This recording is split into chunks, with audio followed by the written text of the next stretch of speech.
I'm going to read from the beginning of a story called We Were Here, which ran in ZYZZYVA in the fall. Ava Gardner was going to die. She used one of the Encyclopedia Britannica, from Shuvalov Peter Andreevich to Subliminal Self, to press her front door in place against the peeling wall. She wouldn't let any of us close it, and she fastened all the windows in her little apartment so that the wind wouldn't pull it shut either. It was because she was waiting for her husband, she told us. She sat slumped in her armchair, facing the door, her blanket pulled to her chin. Every evening when I knocked on the door frame to give her dinner, her eyes would flicker open, and she would shout at me to set the plate on the coffee table, pour her a glass of water, and then get out of there. Get out, get out. It had to do with the husband. He won't want to visit when he gets home, that's for sure. Or, he'll be here soon, so I've got a lot of cleaning to do, don't I? We didn't know which of her husbands she meant. There'd been 3, a baker, a typewriter repairman, and a nurse, but they had all died. I was 13 years old and had never known a dying person, but I felt they were supposed to act in certain ways, and it bothered me that Ava didn't fulfill those expectations. When she talked about her husband, she wasn't sentimental. She sounded irritated instead, as if his impending return bugged her. And she never thanked me when I brought her dinner and put a straw in a cup of water.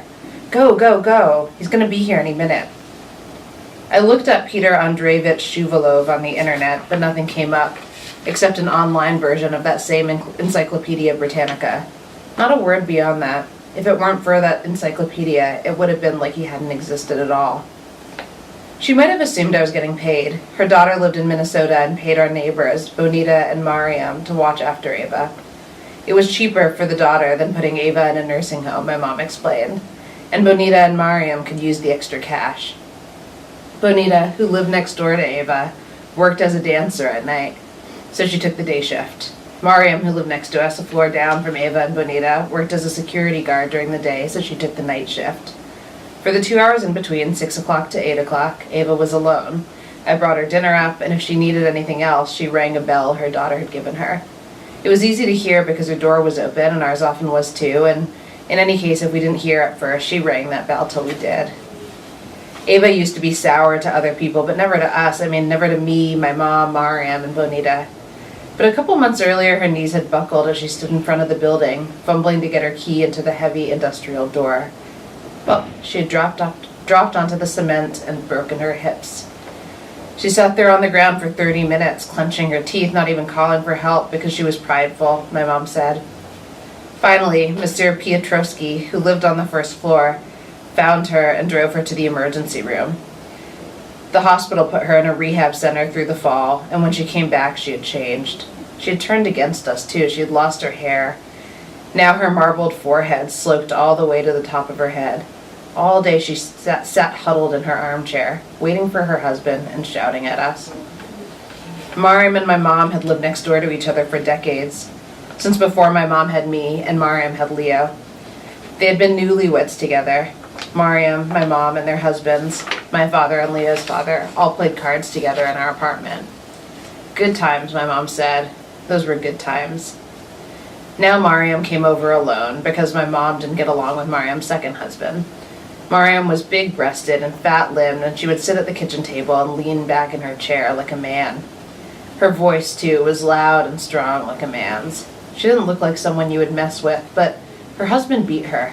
That was one of the great mysteries of my childhood. One evening that fall, Mariam and I sat at the table as my mom made dinner. Mariam took out a handkerchief and wiped her forehead and peered at the oily yellow stain. She told us about how it had started to smell like a sewer in Ava's apartment. When Mariam had opened a window to air it out, Ava hobbled to the window and looked down at Bonita, who was sunbathing in the courtyard, and shouted, "Tramp!" Before Mariam could do anything, Ava had cleared her throat and hawked a glob of phlegm down at poor Bonita. "Did it hit her?" I said. "Nah, she's fine," Mariam said. Man, Ava got so mean. People say she should have been using her key card like everyone else, then she'd be fine. "Remember that we'll all get old too," Mariam said. She wore a big black sweatshirt with the image of a unicorn head made out in silver sequins. Some of the sequins had fallen off, and it gave the unicorn a sad, beat-up sort of look. Those people who said that to you, those people are going to get old too, and they'll fall too, and their neighbors will tell each other, "Oh, they should have used their key card." But it's true. She should have, my mom said.